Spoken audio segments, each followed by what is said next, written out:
Hola, buenos días, hermanas. Bueno, para ustedes ya serán tardes cuando pase este video. Pues muchísimas gracias nuevamente por la invitación. La verdad es que ya vamos en el Salmo 38 y me quedé pensando el otro día, dice, si tenemos 150 salmos, tendríamos 150 domingos, pero me acordé que el Salmo 119 pues nos da para muchísimos domingos. Pero bueno, ya estamos en el Salmo 38 y pues muchas gracias a la sociedad, muchas gracias a la comisión y pues muchas gracias a Dios que me permite estar nuevamente aquí con ustedes y en su templo. El tema de hoy es el Salmo 38 y pues vamos a orar a Dios para que Él nos ilumine y podamos encontrar enseñanzas en este Salmo y sobre todo pues poderlas poner en práctica. Vamos a orar, hermanas. Padre Santísimo que estás en los cielos, gracias te damos, Señor, porque nos permites nuevamente, Padre, estar aquí en tu casa de oración.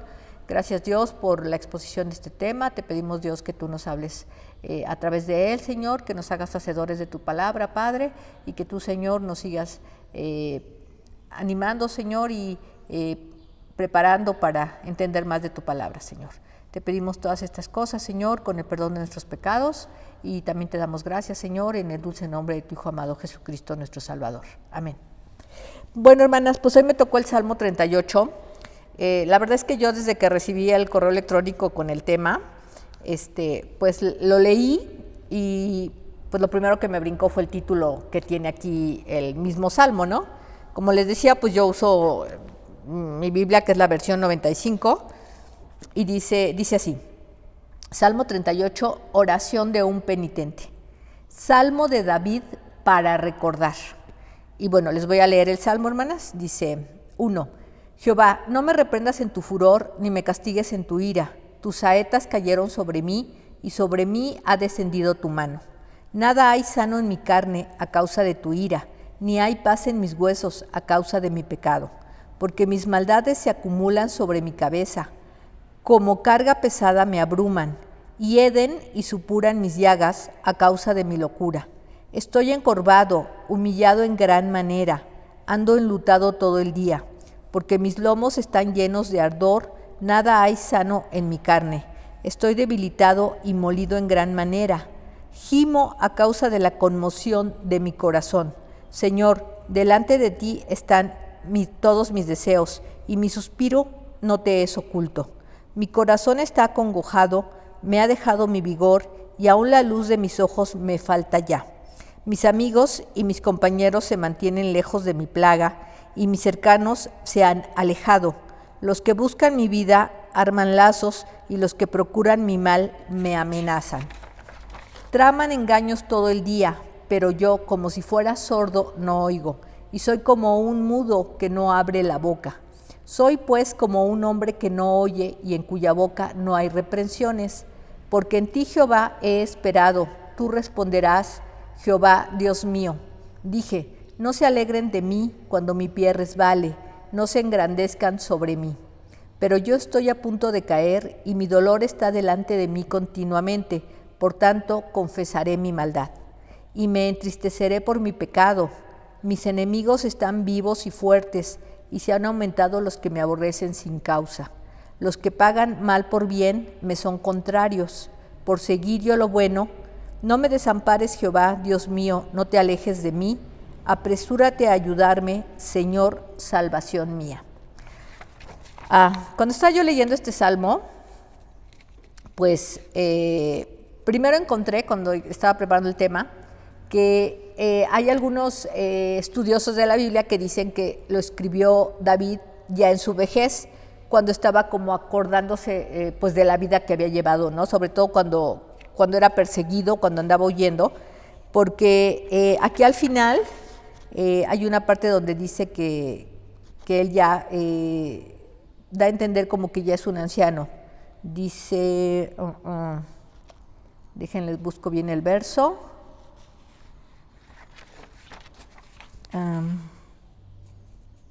Aquí en el verso 10 dice: mi corazón está acongojado, me ha dejado mi vigor, y aún la luz de mis ojos me falta ya. O sea, aquí en este verso pareciera ser que está hablando un hombre ya bastante mayor, que pues ya no es un joven, porque dice: me ha dejado mi vigor, y dice: aún la luz de mis ojos me falta ya. Y vemos varios personajes en la Biblia que cuando ya estaban ancianos y habían perdido la vista, usaban precisamente esta frase, la luz de mis ojos se ha apagado, ¿no? Y lo menciona con el profeta Samuel, cuando ya era muy anciano, igual con Jacob, no, con Isaac. Sí, con Isaac también, cuando dice que ya sus ojos, la luz de sus ojos se había apagado. Entonces, sí, con Isaac. Entonces, pues vemos que pareciera que este salmo lo escribió ya estando anciano. Otros dicen que lo escribió joven, ¿no? Y que era, bueno, ahorita vamos a ver, que era tanto el pecado de David que él se sentía como envejecido. Y a mí me recordó, ahorita les voy a platicar una anécdota de cómo el pecado envejece a las personas. Entonces, pues vemos que el Salmo es amplio, ¿no? Tiene 22 versos, pero básicamente habla del pecado, ¿no? Y vamos a ver ahorita pues la condición en que David escribió este Salmo. Primero, el título del Salmo, o sea, el título del Salmo es Oración de un penitente. A mí me pareció extraña la palabra porque en la iglesia evangélica no usamos la palabra penitente. Eso yo lo he escuchado más en la iglesia romanista. En la iglesia evangélica no, pero bueno, después dice Salmo de David para recordar. Entonces quiere decir que hay otros estudiosos que dicen que David escribió este salmo en su juventud y que cuando ya lo hizo un salmo, o sea que lo convirtió en una canción, porque los salmos son canciones, lo hizo como para acordarse de todo lo que había vivido, ¿no? Entonces, este salmo se llama, bueno, hay algunos estudiosos que le llaman penitencial, porque David expresó verdadero arrepentimiento por su pecado. Entonces, hay un verso muy famoso, ¿no?, que dice, de los arrepentidos quiere Dios.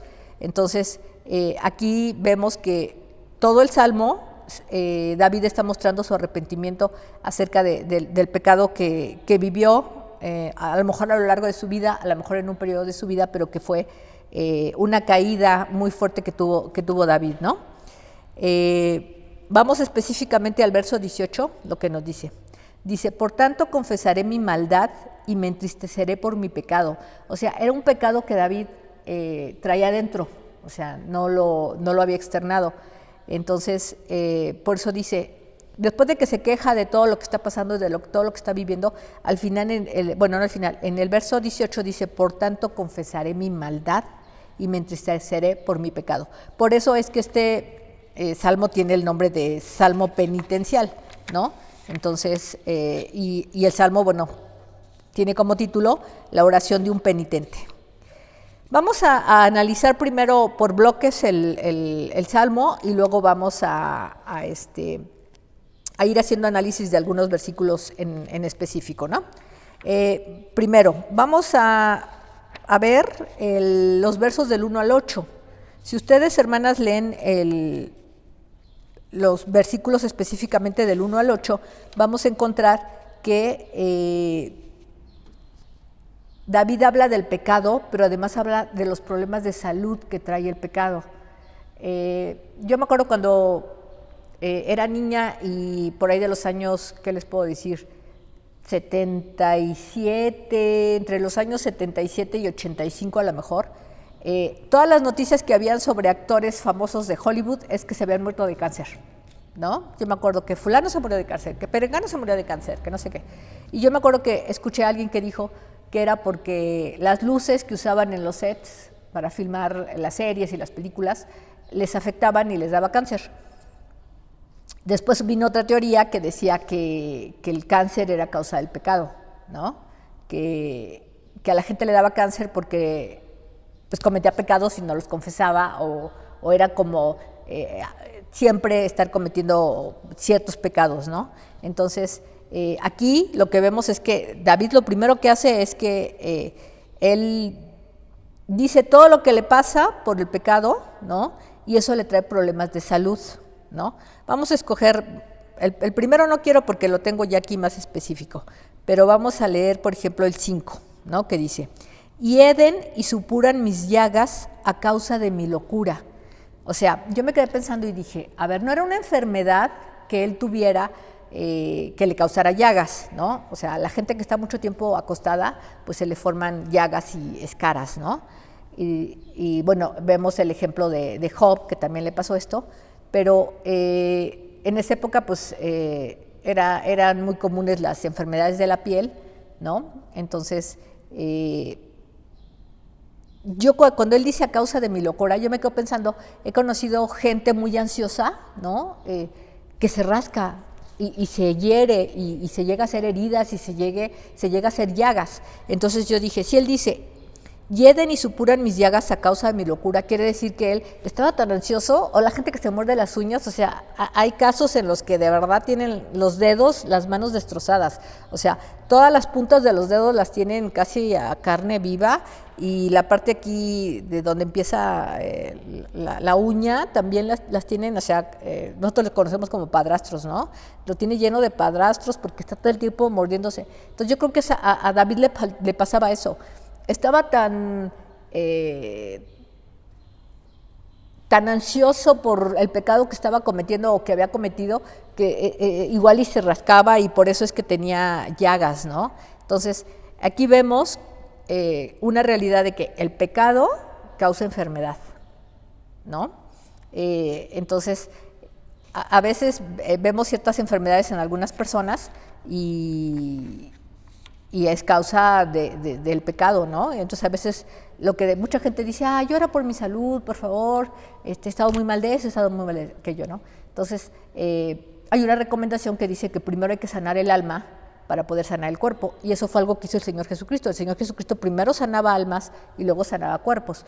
Entonces, a lo mejor cuando uno está enfermo, lo que tiene que hacer es primeramente ponerse a cuentas con Dios, dejar de hacer lo malo, y entonces ya vendrá la salud física, ¿no?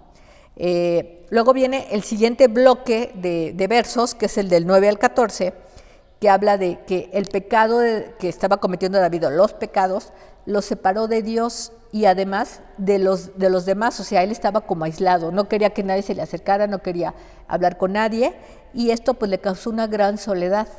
Y eso dicen que uno de los problemas del siglo XXI iba a ser la soledad, que la gente iba a estar junta, íbamos a tener muchísimos medios de comunicación, pero al final mucha gente se va a sentir sola. Y ahora vemos con la pandemia, hay muchísima gente que verdaderamente está sola, ¿no? He sabido ya de muchísimos casos de ancianos que están solitos en su casa y no tienen ni quien les vaya a hacer el súper, ¿no? O que tienen que contratar todos estos servicios que le lleven todo a su casa porque no pueden salir. O sea, la gente está en extrema soledad, podríamos decir por la pandemia que estamos viviendo, o sea, por la enfermedad del mundo, porque pues esta es una enfermedad que ya afecta a todo el mundo, por una enfermedad del mundo, y la gente se siente solos, ¿no? De una soledad extrema. Hemos sabido de mucha gente, o en muchos casos, en muchos países, que la gente se ha suicidado por estar aislada, por estar sola, ¿no? Y vemos que pues esta pandemia llegó y Dios la mandó porque pues la humanidad está completamente caída, la maldad se ha multiplicado. Creo que los cristianos también entramos como en una zona de confort y no hacíamos como, no ocupábamos todo esto de las nuevas tecnologías para evangelizar, ¿no? Entonces, yo sí creo que esta pandemia es como una llamada de atención de Dios para nosotros, la iglesia, sus hijos, y para el mundo, ¿no? Entonces yo creo que el mundo está muy receptivo. Ahorita, si ustedes hablan con la gente, mucha gente está muy receptiva al evangelio, porque pues después de vivir el pecado y de esta, pues no quiero decir castigo, pero sí castigo que Dios mandó a través de la pandemia, y mucha gente está en una soledad extrema, ¿no? Están en su casa, pero todo el día están metidos en el celular y entonces están solos, ¿no? Es el fenómeno de los huérfanos, ¿cómo les llaman? Tecnológicos, ¿no? Porque los papás están metidos en el celular, el papá está trabajando en su casa, la mamá está haciendo las compras por el internet, y los pobres niños viendo a ver quién les hace caso, ¿no? Entonces, y bueno, y a lo mejor al contrario, ayer platicaba precisamente que había visto en una casa una plaquita que tenía un perrito y decía, no somos invisibles. Y me decía, no, pero esa frase no es para los perros callejeros o los perros, esa frase nació de los viejitos, ¿no? Dice, los viejitos llegaban, o la gente mayor, llegaba un momento que se volvía invisible. Estaban en la casa como un mueble, ¿no? Sí come y está ahí, pero a nosotros ni jugamos con él, ni platicamos con él, ni nos ayuda, ni nada. O sea, entonces que esa frase nació porque no somos invisibles, que los ancianos no son invisibles. Entonces, ya me imagino que ellos han de tener un sentimiento de soledad extrema porque están con la familia, pero en realidad no están, ¿no? O están, pero nadie los toma en cuenta. Y aquí David dice que es por causa del pecado, ¿no? Que él, si leen los versos del 9 al 14, pues habla de esto. Luego viene el bloque del 15 al 22, que dice que aquí es por eso que nace el título del Salmo. Salmo, oración de un penitente. David confiesa su pecado y se arrepiente. Y vemos muchísimos salmos de David, Salmo 51, pues todo lo conocemos, es como muy parecido a este, ¿no? Hay muchas frases que se repiten, muchos versos que se repiten, y finalmente pues lo que hizo David fue confesar y arrepentirse. Yo estaba leyendo el Salmo y me estaba recordando de otros salmos, y estaba viendo la vida de David y todo, y yo dije, híjole, si David, que pone aquí, porque lo escribe, todos sus pecados, Dios dice, es un hombre conforme a mi corazón, y yo dije, pues, ¿cuál era el secreto de David, no? Pues el secreto de David era que siempre se arrepintió y siempre le pidió perdón a Dios. Ese creo que estamos en un mundo caído, y aunque nosotros ahora sí que tratamos de caminar conforme Dios nos lo pide, hay como muchos tropiezos, pero el problema no es tropezar, como decían cuando éramos niños, o les decimos a los niños cuando se caen. No, pues el problema no es que te tropieces, el problema es que te levantes y sigas caminando. Entonces creo que esto es lo que pasaba con David. David sí se caía, tropezaba, él decía que era un hombre muy pecador, pero siempre se arrepintió y eso le agradaba a Dios.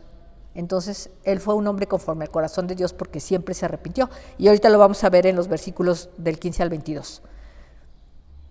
El Salmo, para empezar, el verso 1, ¿no?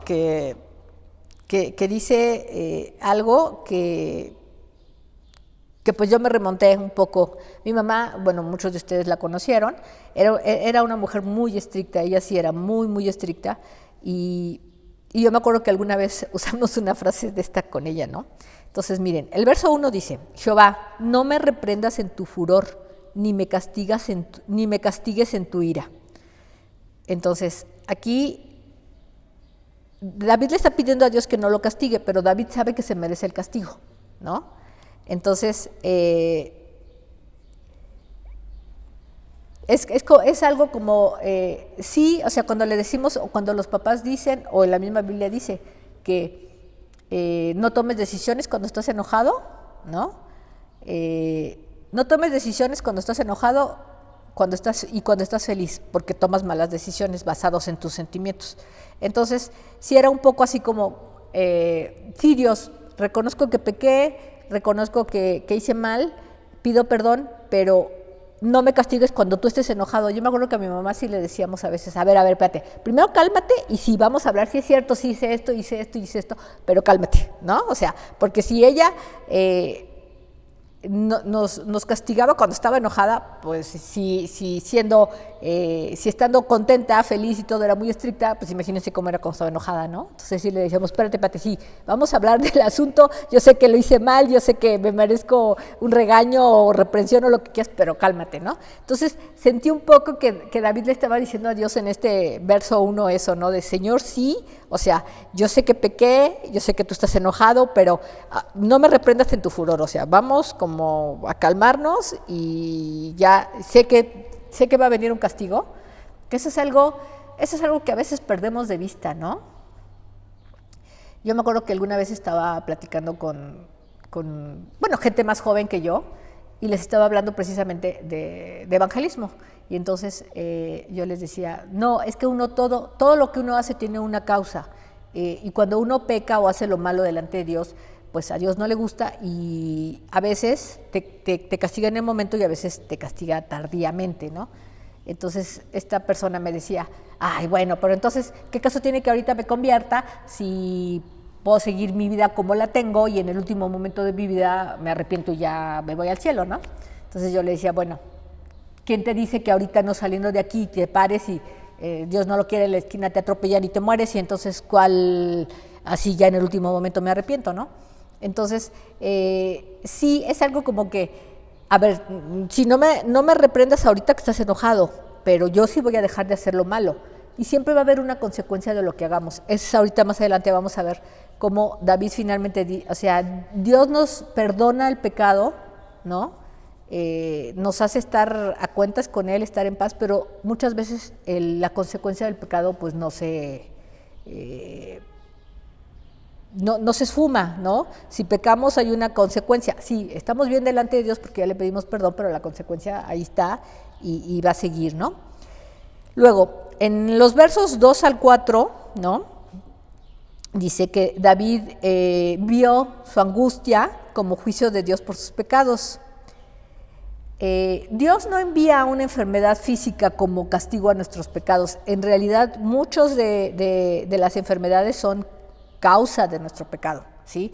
No es que digamos a alguien, ay, fíjate que le dio coronavirus porque Dios lo castigó. No, le dio coronavirus porque estuvo en contacto con gente que tenía coronavirus, no usaba el cubrebocas, no siguió protocolos de seguridad, no es que Dios lo haya castigado enviándole la enfermedad. Y con muchas otras enfermedades, muchas veces decimos hereditarias. Pues no, si nosotros rompemos ciclos con Dios, no tenemos por qué decir, ay, es que en mi familia todos son diabéticos, a mí también me va a tocar. No, o sea, no. O sea, si yo quiero estar bien delante de Dios y tener salud, no tiene por qué Dios castigarme, ¿no? Por una herencia familiar. Entonces, esto es otra cosa que pasa, ¿no? Dios no envía las enfermedades como castigo. Muchas veces las enfermedades son consecuencia de nuestros pecados. Vamos a leer otros pasajes del Nuevo Testamento. A mí me gusta mucho contrastar como el Nuevo Testamento con el Antiguo Testamento. Y vamos a leer Hechos 12, del 21 al 23.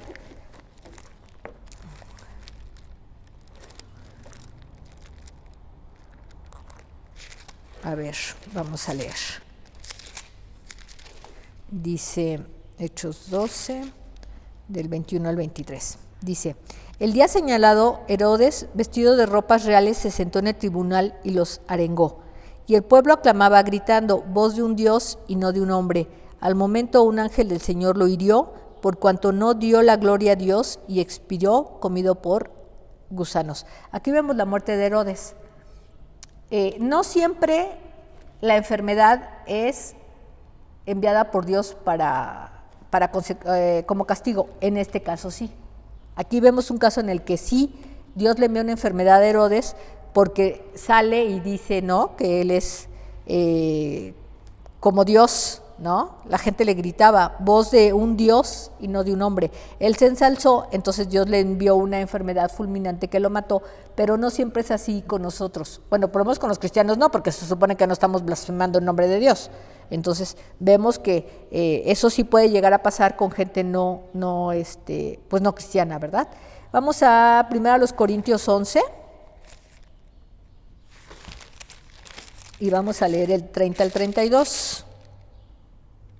Dice, por lo cual hay muchos enfermos y debilitados entre vosotros, y muchos han muerto. Si pues nos examináramos a nosotros mismos, no seríamos juzgados, pero siendo juzgados somos castigados por el Señor, para que no seamos condenados con el mundo. Aquí vemos que hay muchos enfermos y debilitados, y se refiere a que es por causa del pecado, ¿no? Entonces, hay como de las dos maneras, pero entre los cristianos Dios no manda enfermedades como castigo, es consecuencia de nuestro pecado. Luego vemos otro versículo y es lo que reconoce un poco David aquí en el Salmo. Dice, algunas veces Dios tiene que castigar a sus hijos para que vuelvan a Él. A veces nosotros, bueno, nosotros, ¿verdad? Pero, o en algún momento de nuestra vida, andamos desperdigados, ¿no? Y entonces Dios nos manda, pues, un castigo, pues no sería un castigo, como un correctivo, ¿no? Para que regresemos a Él, a la iglesia, ¿no? A nuestras prácticas cristianas, a leer la Biblia, a orar, ¿no? Y entonces, vemos esto en Hebreos 12, del 5 al 11. No lo voy a leer todo, pero vamos a escoger algunos versículos. Hebreos 11. Y vamos a leer, bueno, es del 5 al 11, la parte que quiero hacerles notar. Y dice, por la fe de Enoc fue traspuesto para no ver su muerte y no fue hallado, porque lo traspuso Dios y antes que fuera traspuesto tuvo testimonio de haber agradado a Dios, pero sin fe es imposible agradar a Dios, porque es necesario que el que se acerca a Dios crea que Él existe y que recompensa a los que le buscan.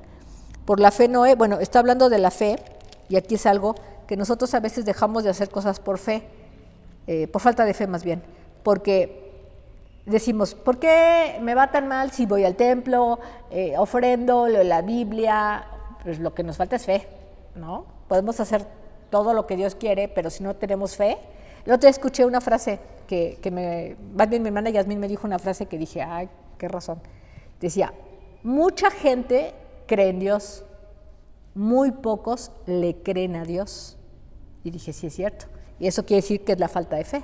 Entonces, sin fe no podemos agradar a Dios. Podemos hacer todo lo que Él quiera, pero si no le creemos, como dice esta frase, si no le tenemos fe, pues es imposible agradarlo, ¿no?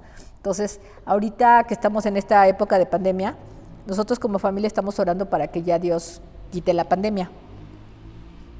Porque, pues, creemos que un año en México, porque ya en otros lugares ya llevan casi año y medio, un año 2 meses, un año 3 meses, creemos que quien ya aprendió la lección, o sea, quien ya recibió la pandemia como un castigo de Dios, ya aprendió la lección. O sea, más tiempo ya no, la gente que no reflexionó, la gente que no se volvió a Dios, ya no lo va a hacer. Creemos, nosotros creemos como familia. Entonces estamos orando para que Dios ya levante la pandemia, porque pues ya la humanidad, después nos vamos a acostumbrar a vivir en pandemia y de todas maneras vamos a seguir cometiendo los mismos pecados. O sea, yo creo que en un año ya es suficiente y que ya Dios levante la pandemia, ¿no? Entonces, sí creemos que tenemos fe en que Dios ya obró lo que tenía que obrar y que ya la pandemia pues cumplió su cometido, ¿no? Por lo menos como familia lo creemos así y hemos estado orando por eso. Vamos al siguiente bloque, que es de los versos 13-14, que dice que una de las tareas más difíciles en la vida es guardar silencio mientras otros nos despedazan, porque queremos proteger nuestra reputación. Y a lo mejor nos pasa mucho como cristianos, que no decimos que somos cristianos porque luego nos van a empezar a atacar, nos van a empezar a decir, nos van a hacer, y a decir, ¿cómo es que eres cristiano si yo una vez vi que tú hiciste esto, o una vez vi que hiciste aquello, ¿no? Entonces, aquí a David le pasa, ¿no? Y lo que dice, pues en el verso 13-14, ¿no? Que es que bueno, que puede tener a lo mejor otras interpretaciones, ¿no? Dice, pero yo como si fuera sordo no oigo, y soy como un mudo que no abre la boca. Cuando David andaba huyendo del rey Saúl y fue a esconderse a algunos de los pueblos que estaban ahí alrededor, acuérdense que se hizo pasar por loco, ¿no? Entonces, hasta dicen que dejaba caer la saliva por el borde de su boca para que parecieran que era tonto, que hasta uno de los reyes dijo, ¿por qué me traen a mí este tonto? ¿No? O sea, yo bastantes locos tengo ya en mi pueblo como para tener que lidiar con un hebreo loco, tonto, ¿no? Entonces, probablemente David en ese estado, ¿no? En que se hacía el tonto, el loco, pues oía muchas cosas y no podía decir nada, porque supuestamente no entendía, porque supuestamente era tonto, porque supuestamente estaba loco, ¿no? Y no podía hablar porque supuestamente no podía ni hablar. O sea, tenía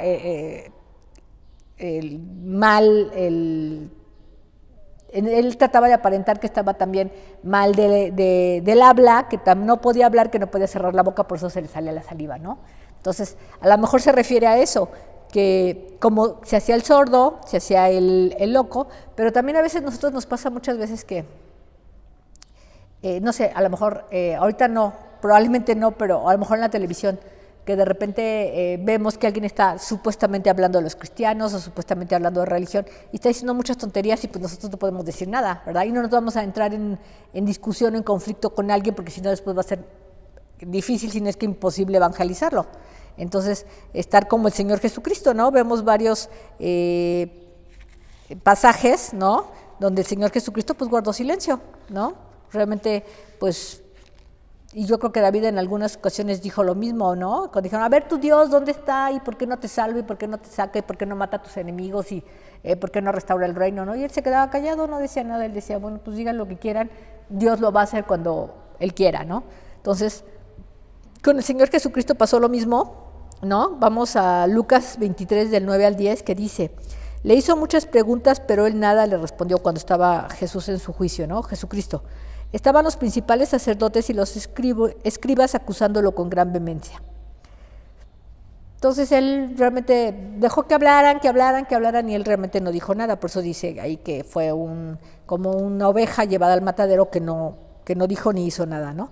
Entonces esto es algo que nosotros podemos aprender aquí, tanto del rey David como del Señor Jesucristo, que a veces no vale la pena entrar en discusiones, porque después eso nos va a impedir evangelizar a la persona, ¿no? Entonces simplemente quedarse callados, pues el que la gente opine lo que tenga que opinar y luego ya nosotros hablamos pues del evangelio.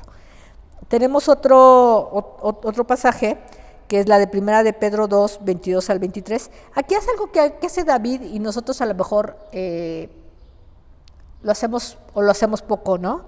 Dejar todo en manos de Dios, ¿no? Realmente no creo que Dios necesite que yo lo defienda, no creo que Dios necesite que yo diga que sí es cierto, que sí existe, que sí es poder. O sea, Dios solito muestra todo, se muestra solo y se defiende solo, ¿no? Vamos a Primera de Pedro 2, 22 y 23, que dice, él no cometió pecado ni se halló engaño en su boca. Cuando lo maldecían, no respondía con maldición. Cuando padecía, no amenazaba, sino que encomendaba la causa al que juzga justamente. Entonces nosotros a veces así, si nos están increpando, sí, que Dios, que ahorita, que por qué la pandemia, que por qué Dios mandó esto, pues, o sea, realmente ofrecer defensa pues no serviría de mucho, sino simplemente pues dejar que Dios en su momento le muestre a cada ser humano pues por qué vino esta pandemia, ¿no? Luego, vamos al verso 15, ¿no? Que dice, porque en ti Jehová he esperado, tú responderás Jehová, Dios mío. Bueno, aquí estamos hablando vemos que David era un hombre de mucha fe, ¿no? De gran fe. Él, después de todo lo que nos narra en el Salmo que le pasa, al final dice, porque en ti Jehová he esperado, tú responderás Jehová Dios mío, ¿no? Y al final de cuentas siempre los cristianos como que terminamos diciendo eso, bueno, pues Dios es el que va finalmente a juzgar mi causa, es el que finalmente va a hacer las cosas en su tiempo, sobre todo en su tiempo. A mí en lo personal, cómo me costó trabajo entender que Dios tiene sus tiempos y sus tiempos son perfectos, ¿no? Entonces cuando yo era joven, ¿no? Cuando tenía, no sé, 20, 19, 21 años, no entendía por qué Dios no hacía ciertas cosas que eran necesarias en su momento. Y hubo oraciones que fueron contestadas 7 años después, o sea, una oración que yo hice cuando tenía 20 años, me fue contestada cuando yo tenía 27 años, y entendí muy bien por qué Dios, o sea, porque más bien ahí entendí que los tiempos de Dios son perfectos y porque a veces Dios no nos contesta en el momento. O sea, no olvida la oración, pero no es el momento para contestarla. Entonces, igual ahorita a lo mejor nosotros estamos pidiendo que se acabe la pandemia, a lo mejor no es tiempo, ¿no? Y bueno, pues los tiempos de Dios pues son perfectos, ¿no? Y lo dice aquí, David en este parte dice, tú responderás. O sea, él sabe que Dios en algún momento le va a hacer justicia, lo va a sacar del estado en el que está, pero cuando Dios quiera, ¿no? Entonces, vamos a otro pasaje del Nuevo Testamento, en Romanos 12, 17 y 19, que dice, no paguéis a nadie mal por mal, procurad lo bueno delante de todos los hombres. Si es posible, en cuanto dependa de vosotros, estad en paz con todos los hombres. No os venguéis vosotros mismos, amados míos, sino dejad lugar a la ira de Dios, porque escrito está: mía es la venganza, yo pagaré, dice el Señor. Entonces, cuando alguien nos hace un mal, pues queremos casi que Dios lo castigue inmediatamente, ¿no? O que Dios ponga todas las cosas en orden y en su lugar, pues inmediatamente. Dios, pues es un Dios justo, ¿no? Él es el que va a pagarle a cada quien la consecuencia de sus hechos, pero sobre todo no pagar mal, un bien con un mal, ¿no? O sea, creo que sí, eso siempre es así, sino hacer el bien con el bien, ¿no? O sea, al final de cuentas se van a sacar mejores cosas de las cosas buenas que de las cosas malas. Entonces, si alguien nos hace un mal y lo hacemos como, lo volvemos un bien, o le devolvemos un bien, pues al final se hace como una cadenita de bien por bien, bien por bien, bien por bien, o bien por mal, y ahí se rompe, ¿no? Porque hacemos un bien para detener el mal. Y es lo que a veces nos desesperamos, pero vemos que ni David, estando en su condición, que ya vemos aquí todo lo que narra, todo lo que pasó, pues al final de cuentas dice, bueno, Dios responderá. Y ya, ahí estamos esperanzados en que Dios es el que nos va a hacer justicia.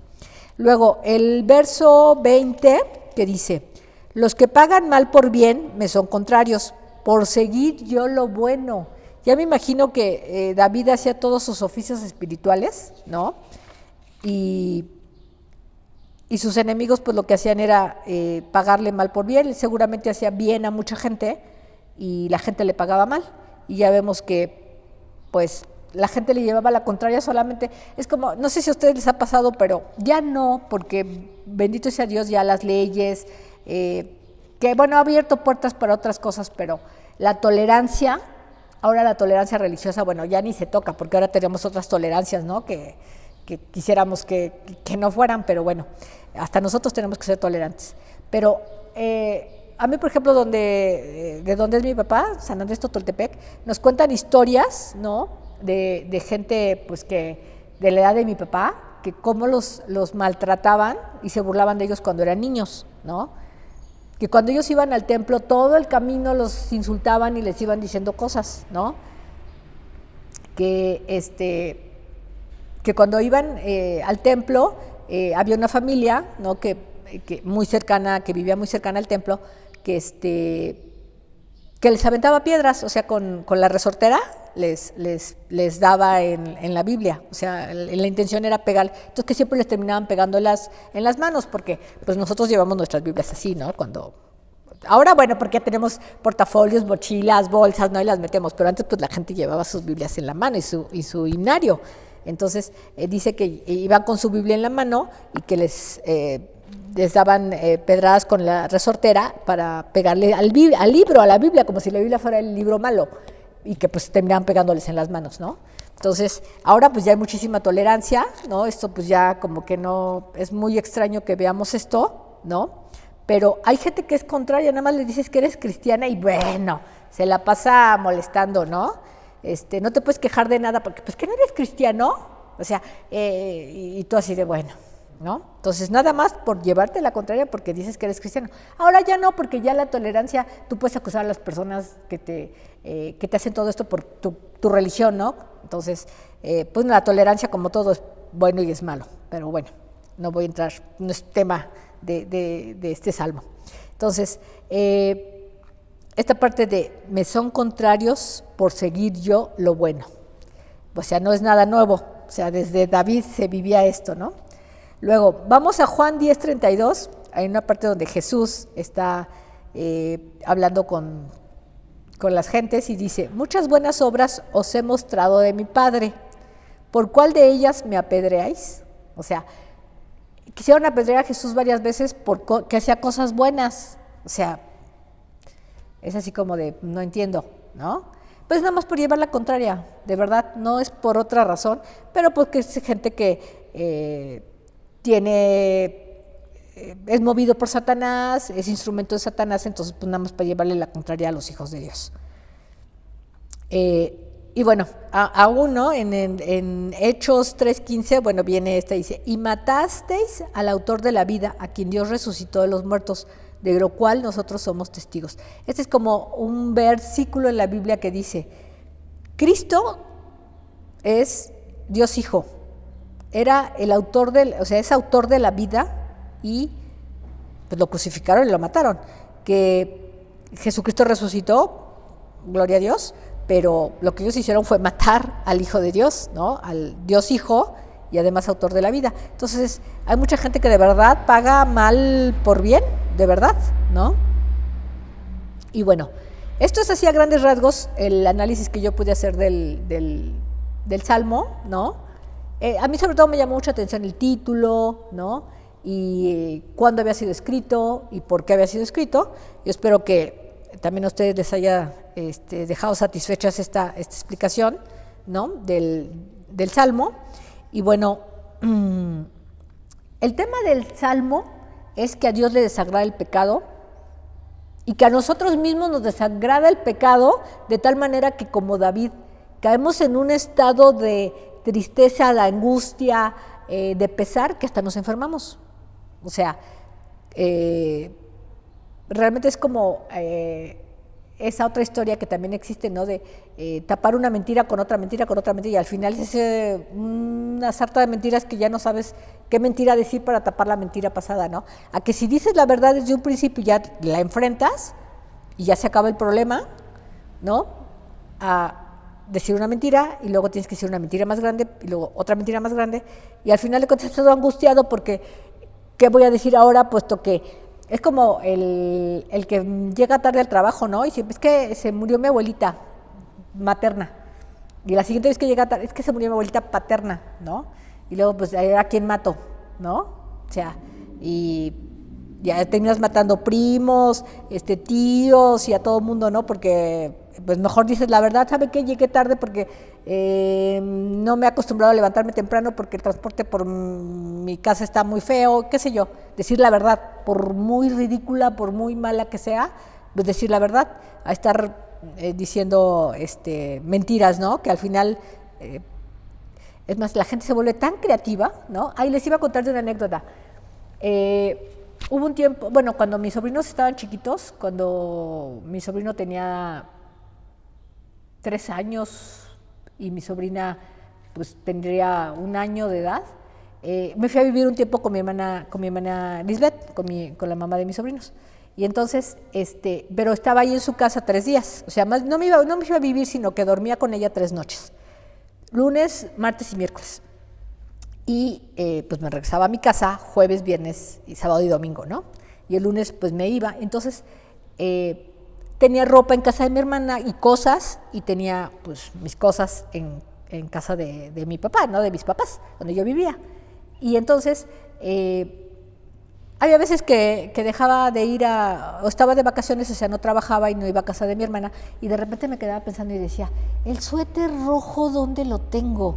Lo tengo en mi casa, lo tengo en casa de mi hermana, lo dejé en mi trabajo, está en el coche, y decía yo, ¿dónde está? Y entonces yo me quedaba pensando y decía yo, si esto es algo tan simple, ¿no?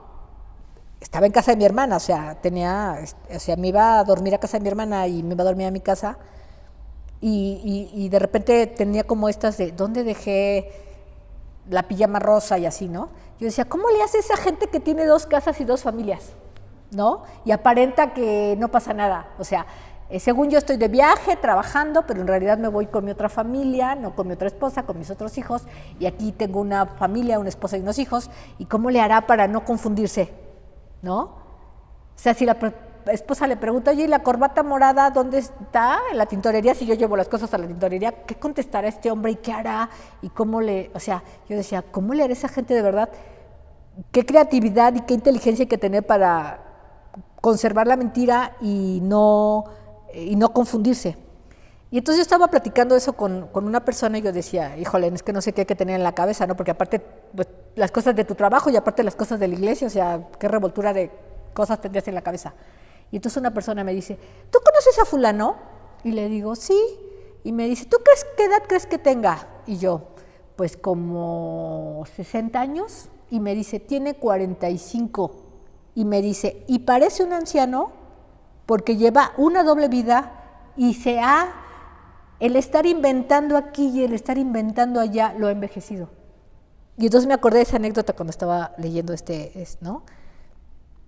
Que este hombre, con tal de mantener las apariencias, ¿no? Con sus dos familias, con su trabajo, ¿no? Era tal la angustia que tenía que se envejeció, y de verdad parecía un señor de 60 años, 65 años, y me dice, tiene 45 años. O sea, yo así de, no puedo creer, ¿no? Entonces, a David le pasó lo mismo, por estar en el pecado se envejeció. Entonces, hay otros escritores que dicen que cuando dice que se apagaron sus ojos, y eso fue que el pecado en el que estaba viviendo lo hacía sentir como un anciano, o igual hasta se veía como un anciano, ¿no? Quien decía, ¿este es el rey David? No, no es el rey David es un muchachón de 40 años y este es un viejito, ¿no? Pero era por la angustia del pecado. Entonces, la conclusión de todo esto es que el Salmo lo que habla es del desagrado de Dios por el pecado, o sea, eso es, y los sufrimientos y las oraciones del salmista, que él se sentía angustiado y quería salir de esto porque ya no podía más con esto, ¿no? Es como cuando uno me acuerdo que unos amigos míos, cristianos, le estaban preparando una fiesta sorpresa a sus papás cuando cumplieron 25 años de casados. Y con tal de que no se enteraran los papás de que ellos estaban preparando la fiesta, o sea, hablaron con muchísima gente y le tuvieron que decir que la fiesta era sorpresa, que por favor no fueran a mencionar nada. Y entonces contrataron todo, hasta le compraron el vestido a ella, obvio, pues lo tengo que decir porque así fue, con engaños. O sea, mi amiga llevó a su mamá a comprarse un vestido y le dijo que era para una mujer que vivía en provincia y que no podía comprarse, pero que era más o menos de su talla y que era más o menos de su... y que entonces ella, o sea, que la mamá se probara el vestido para ella mandárselo a la mujer en provincia que iba a cumplir, y entonces, o sea, le inventó toda una historia y la mamá se lo creyó, ¿no? Pero, o sea, ellos con el afán de hacer esta fiesta sorpresa, pues inventaron muchas cosas y dijeron muchas mentiras. Vamos a decir que sanas, aunque dicen que no hay mentiras sanas, ¿no? O piadosas, ¿no? Mentiras piadosas. Entonces, el día de la fiesta, para ellos fue un alivio, o sea, porque ya no tendrían que estar guardando cosas ni inventando nada, porque contrataron el banquete, contrataron el salón, hablaron con el pastor, hablaron con todos los invitados para que por favor no les dijeran nada a los papás, que eran los... Entonces, la mamá, pues como ya tenía el vestido que se había comprado supuestamente para otra persona, y bueno, entonces... pues ella ese día usó el vestido, ¿verdad? Pero la hija se tuvo que ver toda una telenovela y ellos estaban muy angustiados porque tenían que estar inventando a veces muchas cosas. Por ejemplo, la mamá, oye, ¿sabes qué? Es que ahora que cumplamos 25 años vamos a ir de viaje. No se vayan de viaje porque yo creo que es importante que estemos aquí, la familia no quería porque ya tenían ellos todo listo para que el día del aniversario pues ellos llegaran a la fiesta, ¿no? Luego, pues obviamente, como 2 horas antes o 3 horas antes de que ya fuera la comida, pues fue un culto y luego comida, ya les tuvieron que decir, ¿no? Pero fue hasta ese momento. Entonces, ellos pensaron pues que nada más iba a ser un culto y pues una comida, y cuando llegaron al templo y nos vieron a todos los invitados, ¿no? O sea, para ellos, bueno, esa fue la parte de la sorpresa, pero sí tuvieron que decirles como 3 horas antes, pues que la verdad es que ellos les habían organizado un culto de acción de gracias y una comida y todo esto, pero en el ínter, algo tan bonito, ¿no? Una sorpresa, para ellos los tenían angustiadísimos. O sea, angustiadísimos, ¿no? Entonces, imagínense el rey David o una persona que está viviendo el pecado y anda inventando cosas por aquí y por allá, pues sí, o sea, se angustia, se envejece, no como esta persona que les digo que conozco, y pues la gente que se inventa una mentira tras otra y una más grande, ¿no? Entonces dicen, queriendo tapar un hoyo, destapando otro hoyo, ¿no? Sería también otra como la frase que podemos usar. Entonces, si vemos analizamos, si lo leen más con calma, hermanas, el Salmo, van a ver que hay, está así encadenado el Salmo, ¿no? Es quejas y luego esperanza, y luego queja y luego esperanza, ¿no? Es como la métrica del Salmo, ¿no? Pone una queja propia y de los demás, y luego una esperanza en Dios. Luego se vuelve a quejar de él mismo, de su pecado, de su mal proceder y de los demás, y luego una esperanza en Dios. Y así es como va el Salmo. Y bueno, yo hasta que, gracias a Dios que me invitaron a dar este tema, fue que entendí por qué se llamaba un salmo penitencial, ¿no? Y me metí un poco en la palabra penitencia o penitente, y dije, ¿por qué en la iglesia evangélica no hablaremos de eso, no? Y es que hay frases que se usan mucho en la iglesia romanista, entonces nosotros las evitamos. Y creo que esta es una de ellas, ¿no? Y bueno, hermanas, pues yo espero que esta pequeña análisis, esta pequeña explicación, pues nos haya dado un poquito más de luz de los salmos, porque yo creo que la Biblia es una fuente inagotable de enseñanzas, y este pequeñísimo repaso o fijarnos en algunos asuntos del salmo, pues simplemente nos da más conocimiento y nos acerca más a Dios, pero que es inagotable. Bueno, yo creo que, y esto de que estén estudiando los salmos, la verdad es que me gustó muchísimo, y sobre todo analizando que da para muchísimo tiempo, para muchísimos domingos, es más, si lo hiciéramos diario, analizáramos un salmo diario, nos daría para muchísimo tiempo, ¿no? Y bueno, hermanas, pues yo espero que les haya quedado una enseñanza por lo menos, ¿no? Un análisis de este salmo, y pues cuídense mucho. Yo creo que ya viene poco el que nos podamos reunir aquí en el templo y verlas y abrazarlas y podernos saludar, y bueno, pues seguimos en contacto, hermanas. Cualquier pregunta, cualquier duda, por favor no dejen de hacerla, no dejen de mandarla, y muchísimas gracias y que Dios los bendiga.